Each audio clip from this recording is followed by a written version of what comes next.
je sais bien qui je suis un poil sur le J.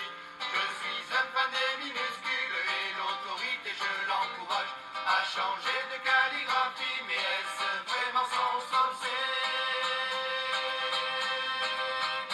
Sur ma carte d'identité, rien ne dit mon identité.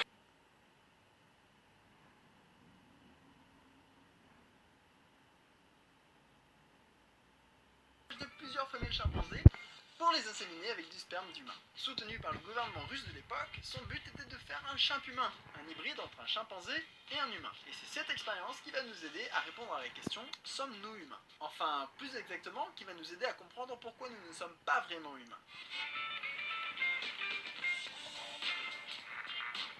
Nous serons contents. Si les humains et les chimpanzés ne peuvent pas se reproduire, c'est donc que la définition de l'espèce est valide. Sauf que non en fait. D'une part, la carrière d'Ivanov est à elle seule une énorme preuve du contraire, étant le spécialiste international de l'insémination artificielle quelque part en Asie. La conséquence est que la plupart des populations d'Asie du Nord, comme les Chinois, les Coréens ou les Japonais, ont plutôt 3% de leur génome qui vient de Néandertal. Ils sont donc 2 fois hybrides. Et ce n'est pas tout. Certaines populations d'Océanie, en plus de posséder des bouts de génome de Néandertal, ont entre 4 et 6% de leur génome qui leur vient de l'homme de Denisova. Dans une moindre mesure, c'est aussi le cas pour la plupart des populations d'Asie du Sud-Est. Tous ces gens-là sont donc 2 fois hybrides de 2 espèces différentes. En Afrique, on n'est pas trop sûr, mais là aussi, il y a des signes qui laissent penser qu'il pourrait y avoir eu une hybridation avec des cousins disparus qu'on n'aurait pas encore découverts. Au final, notre arbre évolutif n'est pas un arbre, c'est un réseau. L'espèce est une boîte arbitraire pour classer une nature qui est complexe, continue, et qui se fout pas mal des petits rangements dans lesquels on essaye de la caser, y compris pour les humains. Surtout pour les humains. Bref, nous ne sommes pas humains, nous nous nommons humains.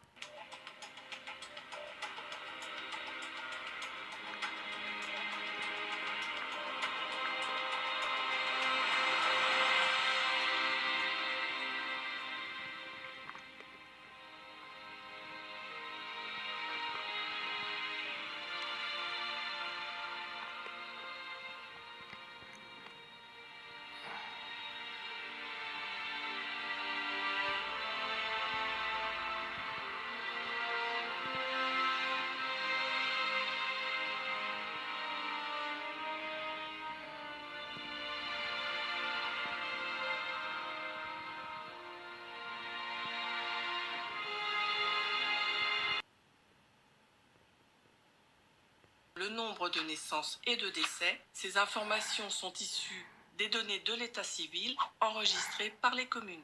À La Réunion, le solde naturel est le moteur de la croissance démographique. Comme au niveau national, les naissances sont en effet toujours plus nombreuses que les décès. On enregistre ainsi, en moyenne, 14 000 naissances par an contre 4 500